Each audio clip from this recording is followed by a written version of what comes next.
Yeah, I'm doing it. Okay.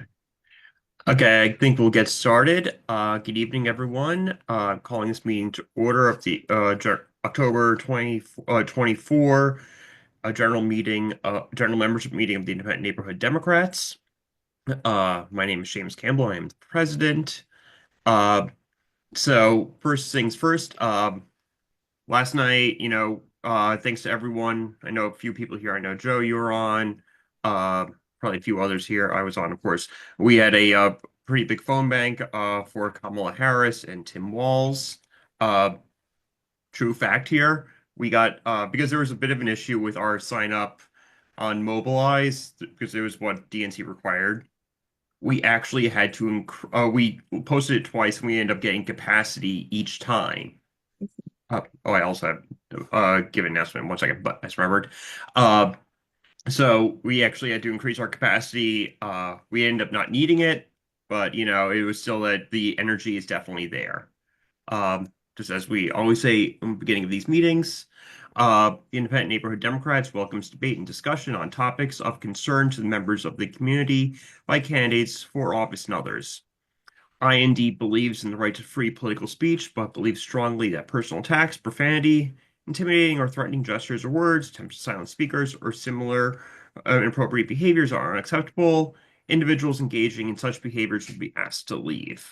Um, and then also just a quick note, also, please make sure that your name on Zoom matches your real name so we can match it to for attendance purposes. And if you have multiple people like in your Zoom, please just make your name change your name accordingly. Need help with that? Private message me and I'll take care of it for you. Um, so it looks like our first speaker is not here. Our first speaker is actually going to be the public advocate, Jumaane Williams. However, I got a message from his chief of staff about 15 minutes ago that he's actually en route to the Al Smith dinner, but the Secret Service is requiring him to be on the dais early because President Trump will be showing up. Lucky him, or Jumaane, that is. Like I say that, of course, sarcastically. Um, so he probably won't be joining us, so we're just gonna have to jump around a bit in our agenda here. So in that case, we'll just jump to a little club business here. Um, so uh we did send out in our past few emails, including one this morning, an amendment to our constitution. It would be basically sorry, 1 second. Let me try and find the email. But what it is to codify our rule that only judicial candidates that have gone through the proper screening panel process will be eligible to receive our endorsement. They can still speak to us and all that. They just can't appear on our endorsement ballots. And if I put the link to it in the chat if anyone needs it. Uh, so just as way we can get it started, the chair will entertain a motion to accept. So This moved. is okay. Second. Okay. With that, is there any discussion? Any discussion? Any discussion? Okay. Hearing none, discussion is hereby closed. So it'll go bring us to a vote. All those in favor, please just unmute yourselves and say aye. Aye. Aye. Aye. Aye. Aye. Aye. Aye. I Aye. Okay, and please, of course, remute Can yourselves. we get rid of this? What is this? Or I'll Okay. just mute all. All right, yeah. And there's also a caption. Just remuted everyone. Joan's allowed to speak if she wants. All those in favor or all those opposed? In the opinion, any abstentions? In the opinion of the chair, the ayes have it. Okay, so now I'm just gonna jump things over to Vicky, for an announcement and motion I know she would like to make. Yeah, thank you, Seamus. So I'm speaking in my capacity as treasurer. And after talking with people like Joan Millman and others, we have had our dues at $35 for many, many, many years. And one thing that we've done is we have made it possible now to pay your dues by credit card through PayPal. There is, of course, a fee for that. And so we are now, for the vast majority of our dues, making only about $31. And so I would like to move that we raise our dues to $40. We've also talked about how we don't want $40 to be a barrier to someone joining the IND. And so if somebody, if anybody for whom $40 is a burden, just reach out to me. We do have members who join and make additional contributions when they join, and we can allocate those funds as sort of a scholarship fund for people for whom $40 would otherwise be a barrier. In the opinion of the chair, that is a motion. So, is there a second? Second. Okay. Any discussion? Any discussion? Any discussion? Hearing none, we go to a vote. All those in favor of Vicky's motion, please unmute yourselves and say aye. Aye. Aye. Aye. Aye. Aye. Aye. Aye. Okay, please just Aye. okay, re-muting everyone. Is anyone are there any opposed?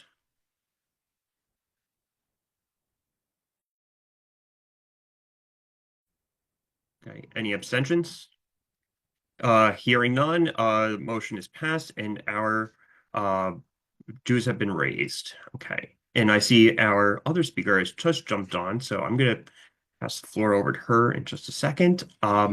So to many of us, of course, because we're all political nerds, the name Susan Lerner is no surprise to any of us. She, of course, is the executive director of Common Cause New York. Also does make her a co-host, so in case she has to present, so of course, one of the things that was brought up at our last meeting is about ballot propositions 2 through 6, which are being proposed by Mayor Adams by his Charter Revision Commission, basically as a way to do an end round from the charter amendment that was proposed by City Council that would give advice and consent to mayoral appointees for commissionerships. Since we all felt that it would be proper to learn more about these proposals before we go vote, we were able to find a speaker, and so I'll pass things over to Susan. Well, thank you so much. I'm so happy to be here with you, and I did bring a PowerPoint presentation, but I do want to clarify that Common Cause New York has taken a position on all 5 of these proposals, and we are opposing them. We are part of the No Power Grab Coalition.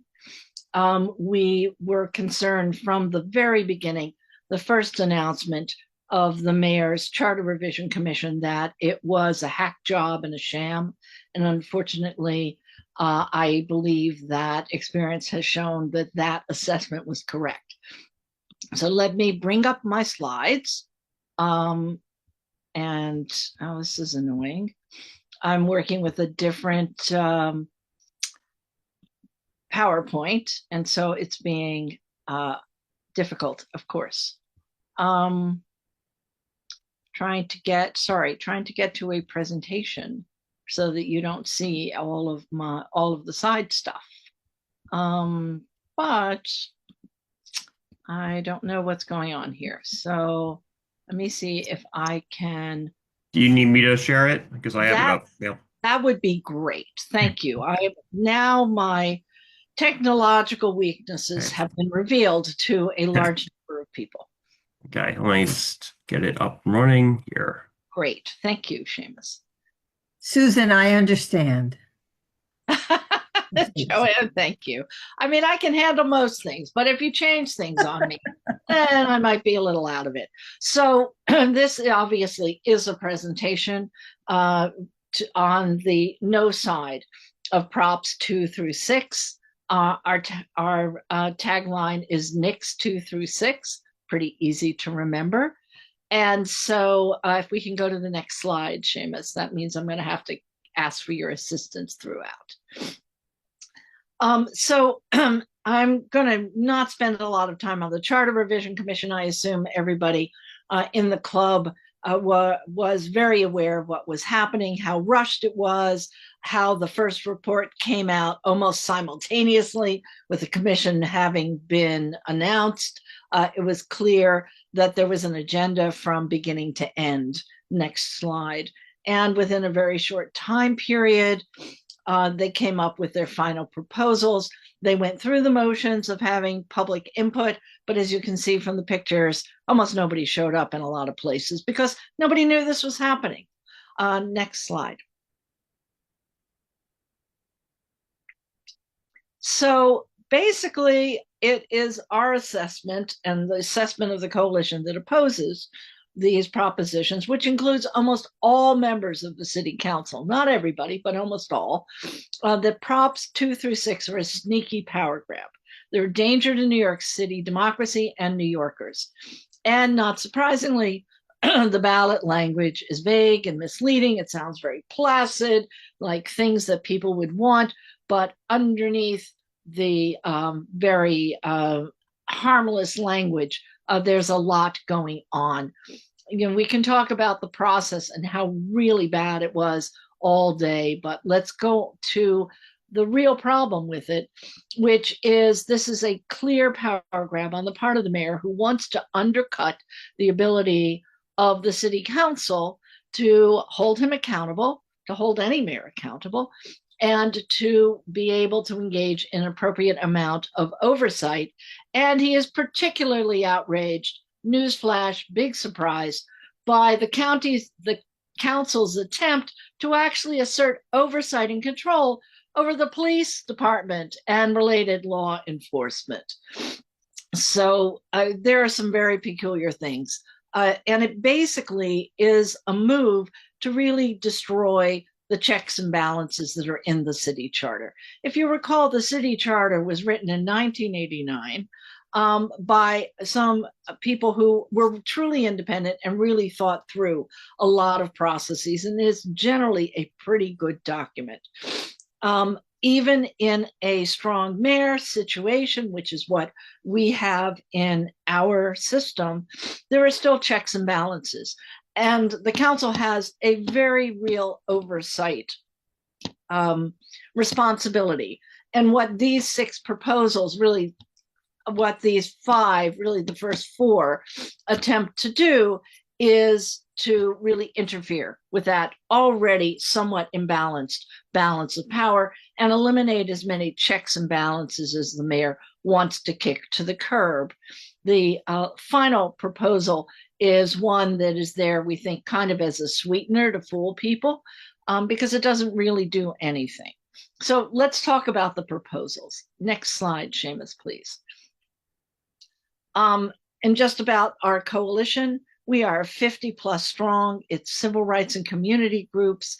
And we have over, at this point, I think we've got a minimum of 45 city, state, and federal elected officials who want to defend local democracy and who want to defeat Mayor Adams' dangerous attempt to enact rushed and harmful changes to New York City's charter.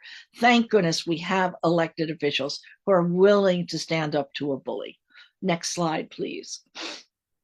So the ballot language is vague and misleading. It's dangerous for democracy. It erodes checks and balances, makes it harder for New York City government to deliver for New Yorkers, and gives more unchecked power to the mayor for him and his interests, takes power away from everyday New Yorkers. Next slide. So proposal 2, misleading ballot language. It's all about cleaning public property. I will trust you to read the proposal on your own time. I'm going to go right to the next slide where we talk about how it is really about something different. Next slide, please. And that Prop 2 actually does something harmful.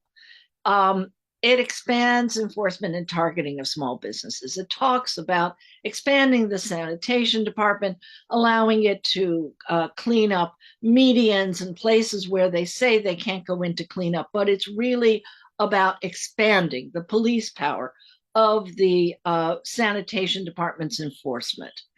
They already have 150 officers, and a lot of those officers spend their time chasing after, and quite frankly, to my mind, victimizing street vendors. And this is an attempt to expand the jurisdiction of those cops so that they can go into the parks and try and harass vendors in our parks, so that we would have 3 different agencies in our city parks, all of whom claiming to have police power, all of whom jockeying for some kind of primacy, one over the other. Not a helpful situation, just a new layer of criminalization, increased enforcement against and targeting of small businesses, but particularly street vendors who are mostly women of color. This particular administration and a relatively few members of the city council seem to have a bee up their bonnet about vendors. If you've read about the police enforcement that has just been laid on Roosevelt Island in Queens, you know how obsessed they are with vendors. And you also know that in most instances, vendors are a tremendous addition to our communities and to our streets. Next slide, please. So proposal 3, again, more misleading ballot language. Asking for additional estimates of cost of proposed laws and updates to budget deadlines. Again, very placid language, but the next slide, please, focuses in on what the problem is. It actually increases wasteful spending, and it imposes less budget transparency. It erodes the separation of powers and checks and balances, and it gives the mayor, the executive branch, new and inappropriate legislative powers, weakens the council's fiscal oversight role. It's very clear that's what it's meant to do. It's meant to hobble the council and keep them from asking tough questions that the mayor does not want to answer. So it's going to be harder to pass laws that provide for New Yorkers. It's going to slow down services to New Yorkers, because when the council proposes a new class or an expansion of service, there's this onerous fiscal process on top of what we already have in terms of fiscal disclosures. So new and earlier opportunities for the mayor to block and derail bills that they don't like. It gives the mayor cover to obstruct popular programs without saying why. And we end up with less budget transparency and less time for the nonprofit sector and others to advocate for or against the mayor's budget proposals, because the biggest tug of war is, until this mayor, was often about the budget. Next slide, please. Proposal 4, again, lovely language, more notice and time before votes on public safety legislation. Who doesn't want notice? Who doesn't want time? But what is embedded in here is, to my mind, truly corrosive, because it pulls out one category of legislation. It says that category will be treated differently. And sure enough, it's quote unquote public safety. It's anything that has to do with the police, the corrections department, or the fire department. 2 of which we know are pretty much untrammeled in our city and could definitely use more effective oversight. Next slide, please. Again, eroding the separation of powers and checks and balances, changes the way laws regulating the police department, Department of Corrections, and fire department, and only those agencies are passed.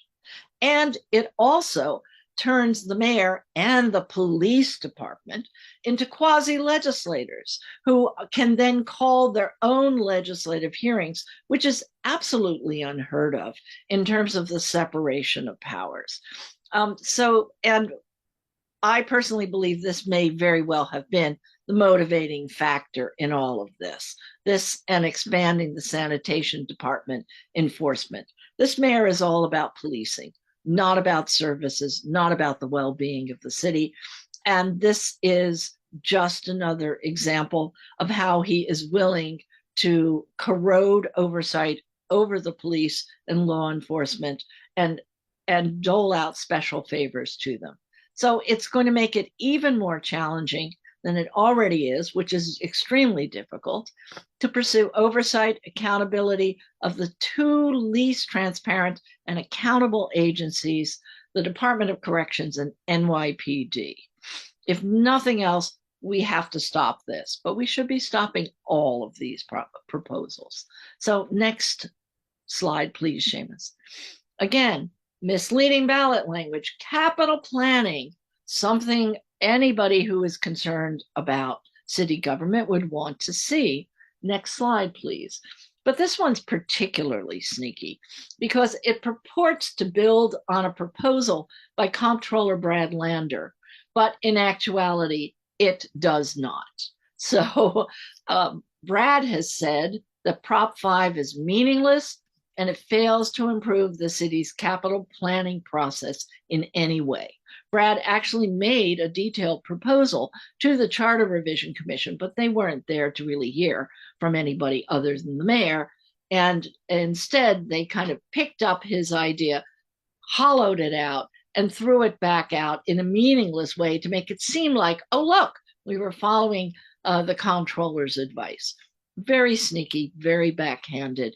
And created in bad faith, does not do anything positive for any kind of oversight over our capital expenditures and planning. Next slide, please. Proposal 6, doesn't this sound wonderful? Minority and women-owned business enterprises. Don't we all want to advance minority and women-owned business enterprises? Film permits, which generate so much income in our city, and then a perfectly acceptable proposal to combine our two archives together to save money and for efficiency. Next slide, please. But in actuality, these are feel-good measures that have no real substance. There are 3 totally unrelated items, and questions have been raised whether you can throw these 3 unrelated items into one proposal.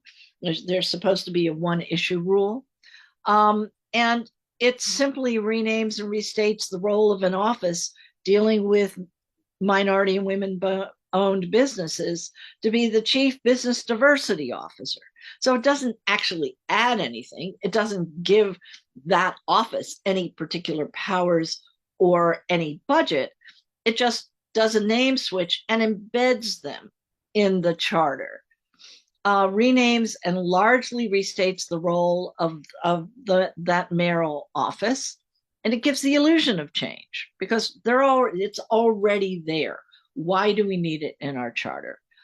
And to the extent that these are positive changes, consolidating the 2 archives, not a problem, but that should be going through the regular legislative process. There is no reason to put it through a charter revision at all when we have a regular legislative process where these sorts of things can be handled. Next slide, please.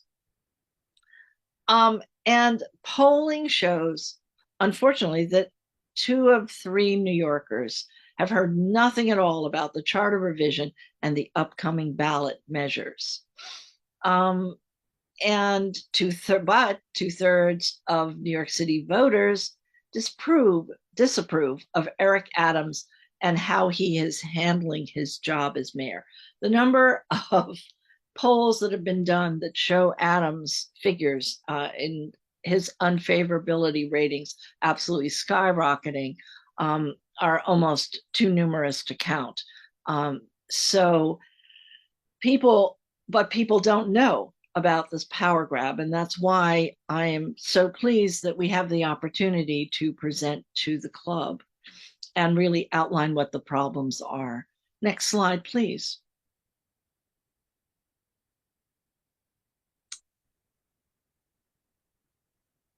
Think that, yes, there. That was the Okay. last slide. That was it. I thought there was one more, vote no slide. Sorry, that's in another deck.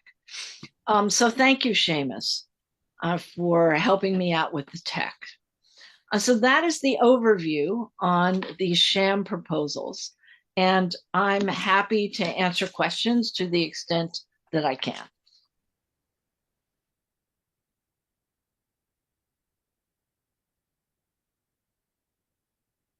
I've snowed everybody under. This is a very quiet crowd suddenly. I have a question. Go ahead. You basically said, Identify yourself. okay, it's Ira Weinstock. Okay. What you basically said is that almost nobody knows about this. Well, whose fault is that? Who is supposed to get it out there? Well, first of all, we're doing everything that we can on very little money and very little time because this was rushed through. No, I want to. And so, there's the city puts out information, but people, as I said, this is carefully designed to snooker the voters and not have them really understand what is being proposed to them because the language is very placid, as I said. Jane? Oh, this is Joan Millman. I'm sitting with Jane. We're watching. Oh, TV. okay, Joan. Hi, Sorry. Susan. Not Hi, so- how are you? I'm good, thanks. So someone had discussed with me the fact that a lot of this is because the recent council, the current council, has not been lockstep with the mayor. Correct. And so this was a way for him to kind of give them a dressing down, if you will, take some power away from them, make him more supreme. And also because of the way it was done, the council, and what I was told, and that maybe you can comment on this, I was told that way they couldn't put any then he couldn't put any amendments on the ballot. So he shut them out in more ways than one. Yes. What had happened was the council proposed a charter amendment commission that would require the mayor to submit approximately 20 offices that are primarily important agency heads to the council for vetting and confirmation. Instead of allowing that to go to the ballot, which would have gone to the ballot this November, the mayor turned around and appointed his own charter revision commission. The home rule law, which is state law, gives priority to a charter revision commission, which is appointed by the mayor. And that's something that we all can talk about changing in the future. Why should the mayor be able to be so cutthroat with other elected representatives? Thank you. Great, thank you. Alyssa, you had your hand up. Yes, hi. Thank you so much for this presentation. I read through the voter guide from the Campaign Finance Board and was blown away by how, it seemed like they were great ideas and there was no objection and there was nothing oppositional in it. And I was wondering, how did they get away with that? I mean, there's such clearly a bias there, and the Campaign Finance Board is supposed to be nonpartisan, and just want your thoughts on that. So what happened was they solicited supporting and opposing comments, but because of the short time frame, because they didn't, normally they have longer time when they know that a charter revision, a charter change is coming. Yeah. They didn't have time to incorporate the pros and cons into the printed voter guide. It's my understanding that if you go to their website, to the voter guide on the website, that you have pro and con statements. But how many people are going to do that? I mean, it's really a problem. I totally agree. But, when a charter revision commission puts something on the ballot, there is a tendency for it to move forward with inertia, which is why we are working so hard to get the word out. We had a social media day of action today for the NICS 2 through 6. And, we have been getting some press coverage because we've gotten elected, as I said, more than 45 elected officials to stand with us in opposition. We're asking them to hit their lists. But you may be aware this is a very difficult time to raise substantial money. It's always hard in New York City to raise for local things. It's even more difficult when so many people feel tapped out because of the presidential campaign. Joanne.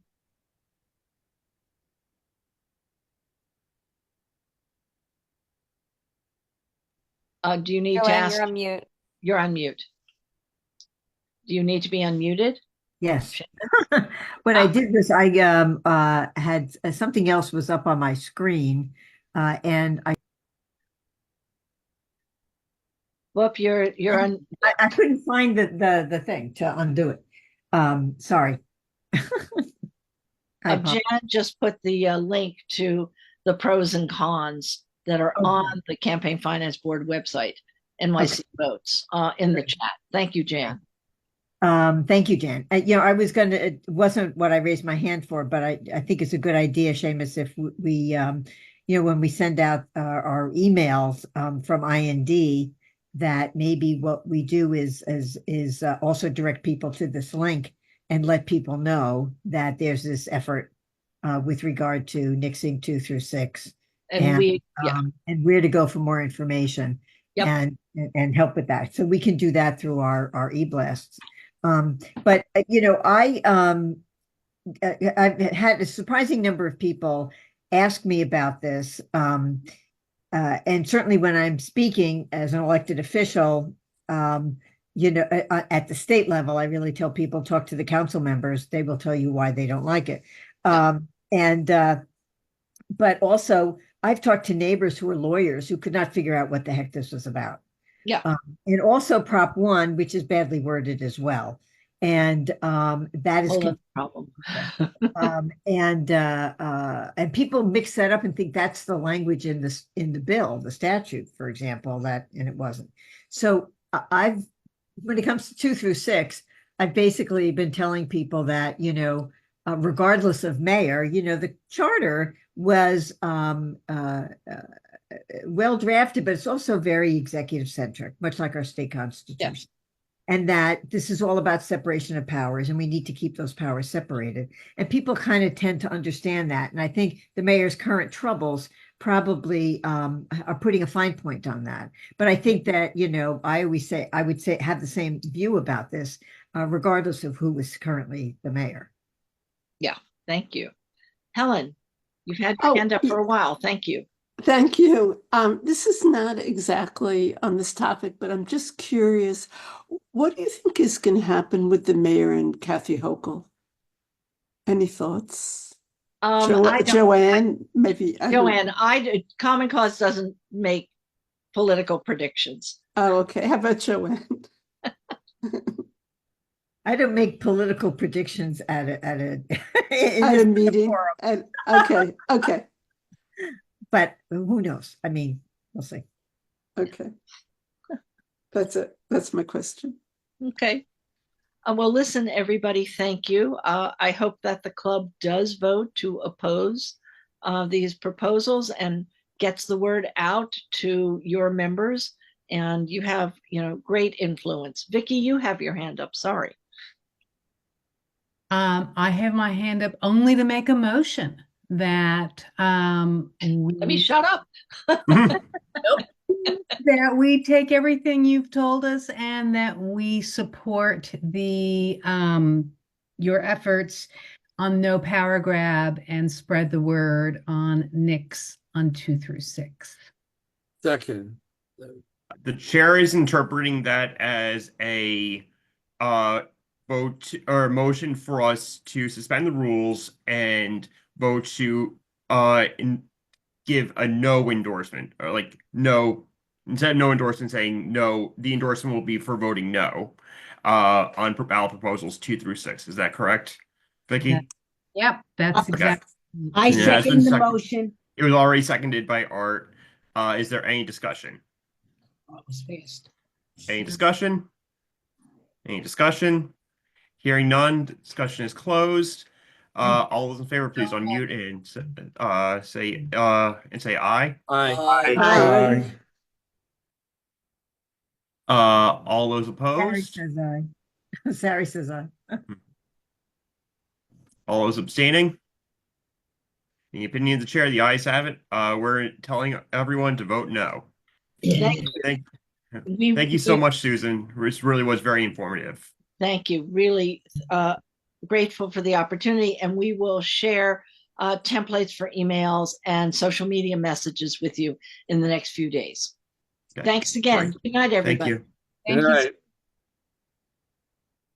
Okay, so moving right along. A few things I just like to point out, or people I'd like to recognize.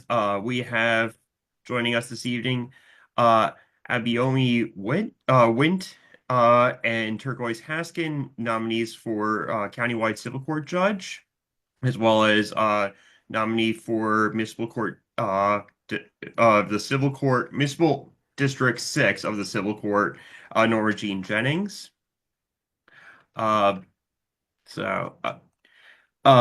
See what's next.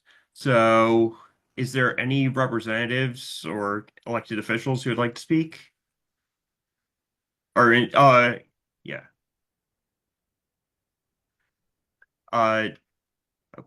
Jane or Joan, you have your hand raised?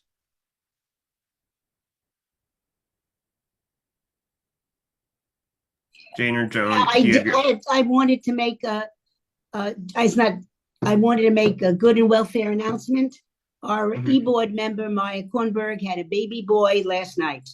As of this morning, they still hadn't agreed on a name, but both the mother and father and baby are doing well. So I wanted to share that with everyone. Wonderful, wonderful news. Yeah. Yeah, I was actually had that as an announcement for Oh, later. I'm sorry. Oh, that's Yeah. scoop. You can always take the scoops on these things, Joan. Joanne, do you have anything that you would like to report as an assemblywoman? Because I called him today to tell him. Thank you, Joan. So, I don't have, I guess, a lot to report, except that last week, the governor signed my Glock bill. I think I may have mentioned that to you in a recent meeting. And this is the bill that will keep, will hold actually the manufacturers responsible for making a handgun that can be easily converted to a fully automatic machine gun. And of course, it is something that is somewhat unique to Glock's design and a few copycats of Glock. Most of the manufacturers do not have such a weapon. And so obviously our goal really is to just get Glock to redesign. It's semi-automatic handguns, which are very popular. It's the most popular gun in America, to make it safer. There is, of course, because of the prior legislation that has withstood constitutional muster, New York declared a gun violence and public health emergency. We were able to then have manufacturers of guns be held accountable for their manufacture. So, and the harm that it causes. So I was very glad. This is a first in the nation bill like this. We're looking at spreading this to other states so that if enough other states pass a similar bill, there will be a lot more momentum for the manufacturer to change its design, modify its design. So I'm going to sneeze. I apologize. So I'm very pleased about that. At the same time, everything happens on the same day, We also launched the reading initiative. The state action plan is now out. It's on the state's education department's website. And we are moving forward. to put that into effect over the next couple of years. A lot of this will be done by the State Department of Education in conjunction with the plan and the other folks at the table who are going to be putting this into effect, which is the state legislature, the regents, and the higher education system as well. And the governor's office is backing it. So I'm very happy that that has actually happened. It's been the culmination of many years of work, but it's not over, of course, because now we have to implement it and we have to make whatever changes we need to make to ensure that those who are studying to become teachers in college get the kind of education that they need to go out and actually do the job when they get into the classroom. And that we also, as a backup, also start helping our faculty to learn more about this so they can be better purveyors of that information. So I'm really excited about that.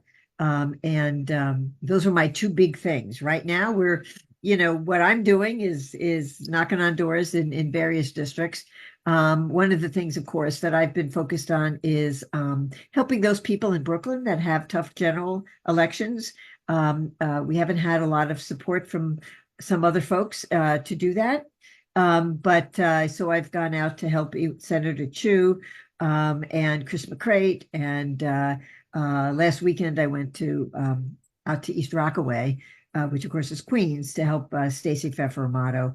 And actually last weekend I was up in the Hudson Valley, and I'm going back this week because I was out for Mondaire and now I'm going out for Josh Riley. So whatever you can do, I can go to Pennsylvania, but I also know that we have issues in New York and we need to win back these seats in New York.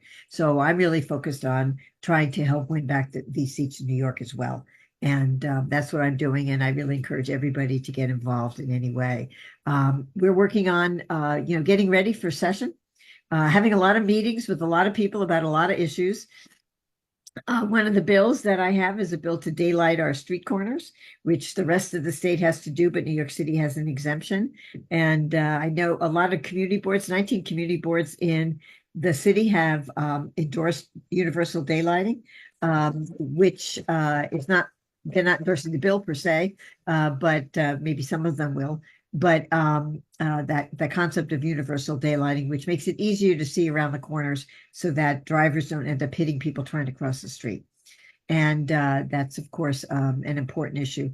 And I'm looking forward to seeing more activity around that issue. It's, something that has passed very easily in some places and less so in others. We're also reaching out to parents in the CECs, for example, to get support for universal daylighting, because it's a basic street safety issue. And as you know, school children are short and it's hard for drivers to see around the corner and ensure that there aren't any kids there sometimes. So we're working on that and other legislation as we get ready for January, which is coming awfully quickly. So that's my report. If you have any questions, I'm certainly happy to answer any of them.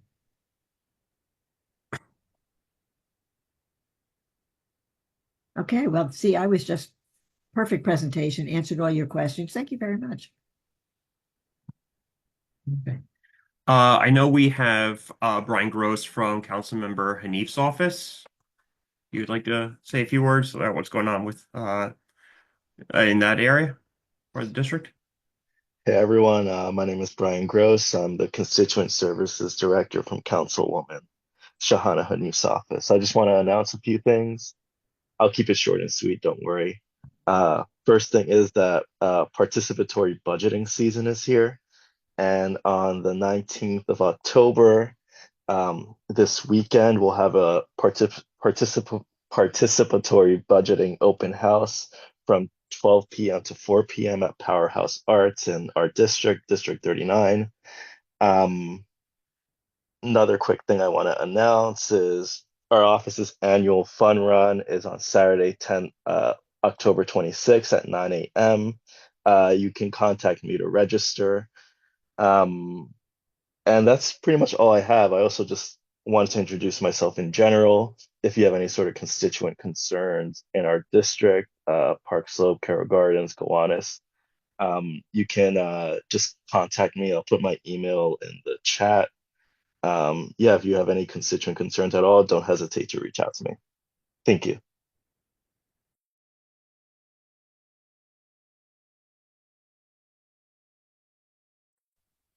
Joanna,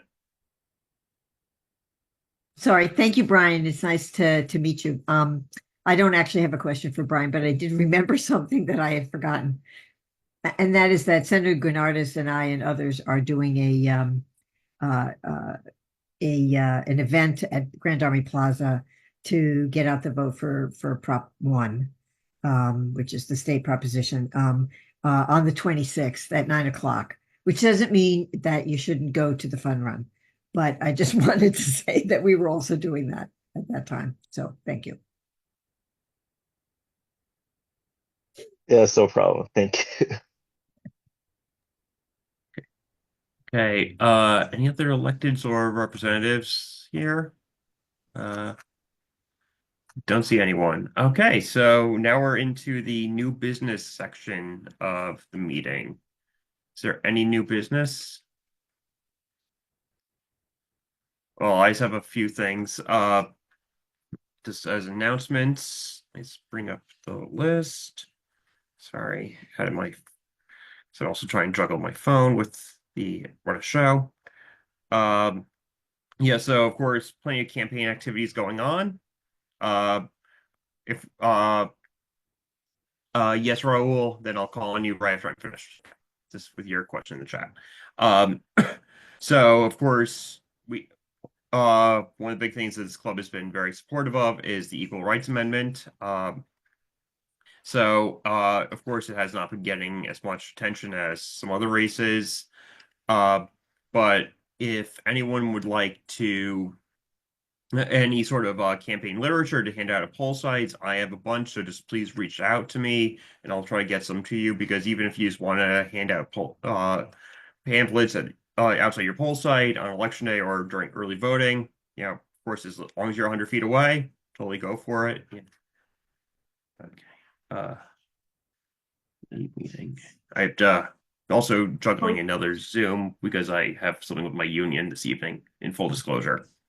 Do you have Prop 1 posters left? We do have some Prop 1 posters, yes. Thank you. So if anyone would like Prop 1 posters as well, please let me know. You can put them up in your window, or you know, in your room, I guess, if you want. Of course, there's also buses to Pennsylvania going on. Basically, it's every Saturday and Sunday, and then also the Monday and Tuesday of election week. So you leave from Barclays Center at 9 a.m. You'll get back around 8 p.m. And so you're doing about 6 hours. So it's about 2 shifts. You know, I was there in Pennsylvania last weekend. I was actually in Hal's hometown, and I'll tell you, everyone there super friendly. Several people were offering me snacks. Great reception. You know, I think I got 2 people who just refused to answer, but everyone else that I spoke to said we're all in for Kamala. So it was really great. Did you try the pizza? I did not. Should have done Because that. we were in a in some sort of like strip mall, Oh, like in the outside town. Like there was a pizzeria there, but I was like, you have to go into town to get it. It's all right. Maybe next time. And now it's gone. No, it's underneath that. they may be so I may be able to go back in another time. Of course, also with early voting and also election day. You look blurry. How come we're If any of you blurry? encounter any, You too close? okay, can you please mute? I'll just mute all. Yeah. And James, let Joan, I'll call you on you in a second. Also, if you encounter any issues with the polls, you know, please report it. This way, you know, it can be taken care of. The number to do that is 1-844-NY-VOTES. There's the voter assistance helpline that can help you with any issues you may encounter, whether it be from machines broken down to people saying that you're not registered, just you not knowing where your poll site is. It's really, and I personally also help out with that helpline, so you may get me as on the phone. A few upcoming events. in addition to the buses and all that, of course, always just check the IND calendar. We have events all the time and constantly being added. But a few just to point out, on the 22nd, so a week or this coming Tuesday, for members of the Assembly District Committee, which is all the county committee members from here in the 52nd, we'll be having our organizing meeting, which is where we elect our officers and also we'll approve our rules. If anyone's interested in running for that, the information should have been emailed out to you. It'll also be snail mailed. It should be arriving either today or tomorrow or Friday. And of course, if you have any questions, just email indbrooklyn.org at Gmail. We'll help you out on that. On the Sunday, the 27th, our friends of the Brooklyn Young Democrats are running a alumni canvas in Pennsylvania. So a lot of us, for all intents and purposes, are alumni, even if we of BYD, even if weren't there when it was around. But so anyone's interested in that, that's also on our calendar and also in the emails that have gone out past 2 days. And then also finally on election night, we will be part of a joint party with our friends over at Central Brooklyn Independent Democrats at 390 Social. That's on 5th Avenue and about 6th Street. I was there last week for an event, really nice place. So, hopefully we'll have something good to celebrate that night, if we had news at all. Jane/Joan?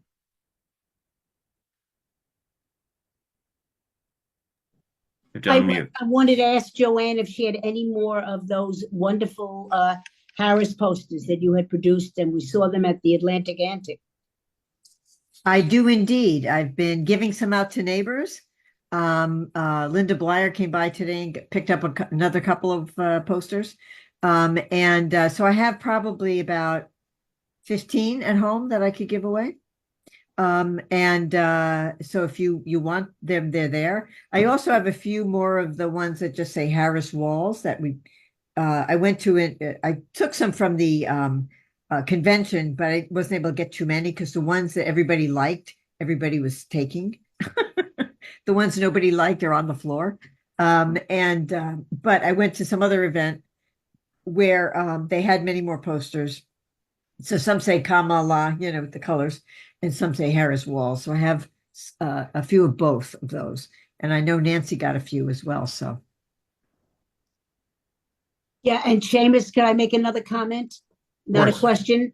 As a result of the countywide county committee meeting, Susan Harkavy, the president of CBID, had a bunch of postcards that were going into Pennsylvania. And some of us did some of that sitting right there. And so I contacted the woman who's responsible, and Jane Feder and I picked up 100 of those, and they were all sent. We divided the list up with some people in the Concord Village community, and we mailed 100 postcards into Easton, Pennsylvania, and they were different messages. One was saying, remember to vote Democratic because this team is going to protect our families, our freedoms, and our futures. One talked about protecting and lowering prescription. There were different scripts. You could pick the one you wanted. They were all handwritten, and they were mailed. And so hopefully that we made an impact in doing that. Great. That's Sharon Harkey. So that's great. Yeah. Sharon, that's right. Thank you. If you've got more, that's a very good idea. Thank you. One other thing I could say if there's time. And that is, we've talked a bit about, and Carlos, who is, I don't think on the call because I think he's juggling. They just sort of re-released the initiative project, Disrupt Project 2025, with a video, and he made a lot of contacts at the convention of people who really sort of top social media types, and made a really incredible video. Seamus is on doing his video. I have yet to do my video, but I did retweet it with and so anybody who has Twitter, go on to Disrupt Project 2025 and give some support, and ask friends to join you in why and talking about why they want to disrupt Project 2025. This is a very youth-led group, but in fact, I'm sure they're letting some old people also comment. I put a link in the chat.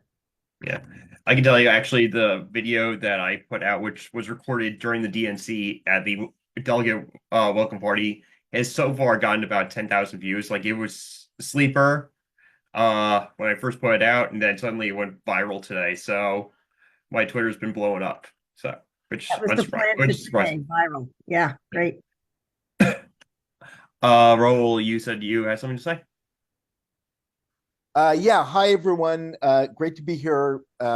Thanks for everybody's doing so much great work. I really appreciate that. I have been talking about this community engagement session a couple times. So right now we work to save 227 Duffield, stop on the Underground Railroad. It's now the property is owned by the Economic Development Corporation. And they've said that they've been going to be doing some community engagement session, and then it never seems to happen. And I've been, like I said, it's about to happen, and then it doesn't happen. It looks like it's really going to happen in November. We have actually some dates, but they haven't been made public. So I'm going to put this out soon. So this is going to determine what's going to happen with the stop on the Underground Railroad. We have been very successful at erasing abolitionist history, Black history, suffragist history from downtown Brooklyn. This is our one spot where we're really fighting very loudly and proudly to save it.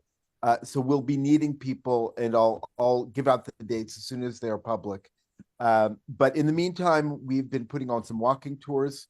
We actually have one coming up with Open House New York that sold out within 90 minutes, which is great. But so you won't be able to come this weekend, but we have another walking tour coming on November 9th. After the election, hopefully people will have time to think about other things as well. But I'm assuming people know something about this, but I'll put a link to our organization in my email as well. But are there any questions about this? I just wanted to say that the church, Lafayette Avenue Presbyterian Church, right near BAM, was a stop on the Underground Railroad. Oh, hold on a second. I got. Yeah, you know, there are other places. The history is interesting and complex and contradictory. There were people who were abolitionists, but a lot of people who hated abolitionists, and a lot of things that were in between too. But we don't really talk about any of this history, and everybody thinks, oh, if it was in the 19th century, it was abolitionists. No, it's not true. So, it's time to get a little better, a fuller story of what happened. Brooklyn was very strong in general in supporting the institution of slavery. We were definitely a Copperhead city. I can send you election results from 1856 and 1860, and you'll be shocked at how on the wrong side we were.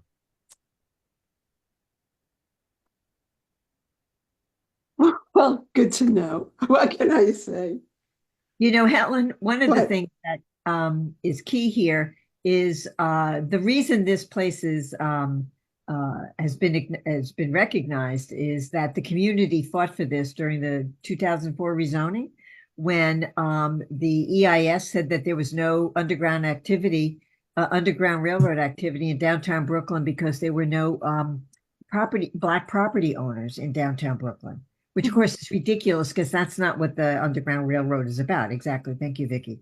And so they also said that the Schomburg Center had told them there was no activity here, which of course is ridiculous. So people reached out to the Schomburg Center, who then came and testified at a city council hearing and said, oh, this was a hotbed, because they would go from Lafayette Avenue Presbyterian through downtown Brooklyn. There was Plymouth Church not far along.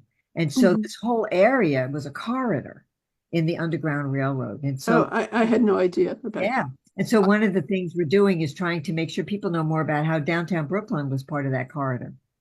Yeah, great. I would say this is central to the American civil rights history. And, you know, it's not just the abolitionist movement, it's a suffrage music movement, and it's stuff before and after that as well, that none of that is visible anymore. And, you know, it's time to make it visible. Great. Any other questions for Raul? Okay, thank you so much. All right. Thanks, everyone. Yeah. So that about concludes our agenda. Any other new business? Hearing none, is there a motion to adjourn? So Made moved. by Hal Friedman. Is there a second? Second by Vicky. All those in favor? Aye. Aye. Any opposed? Abstentions? Thank you so much, everyone. You know, have a safe evening, great evening, safe holiday for Halloween, and hopefully we have some good news at our next meeting. Your lips to God's ears. Thank you. Yep. I'm Right. literally knocking wood right now. Thank Yeah. you, Seamus. Have a good night. Everyone. It was a great Aye. job. Bye-bye. Take care. Bye-bye. Good night. Bye-bye.